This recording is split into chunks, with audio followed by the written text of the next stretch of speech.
ప్రపంచంలోని అతిపెద్ద హిందూ దేవాలయం.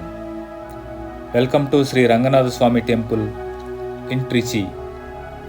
విస్తీర్ణంలో వాటికన్ సిటీ కంటే పెద్దది. ఇక్కడ ఒకటి కాదు, 21 గోపురాలు ఉన్నాయి. ఇక్కడ రాజగోపురం ఇండియన్ గేట్ కంటే 100 అడుగులు ఎత్తు ఉంటుంది. ఈ ఆలయాన్ని మొదట 9వ శతాబ్దంలో నిర్మించారు. ఇక్కడ చాలా చరిత్ర చూడవచ్చు, కానీ ఇది 4 రాజులచే నిర్మించబడింది.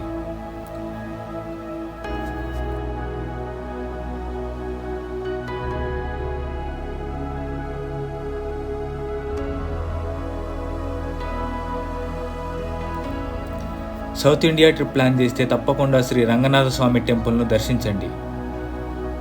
పూర్తి వివరాల కోసం కామెంట్ బాక్స్లో ఉన్న లింక్ క్లిక్ చేయండి. Thank you for watching.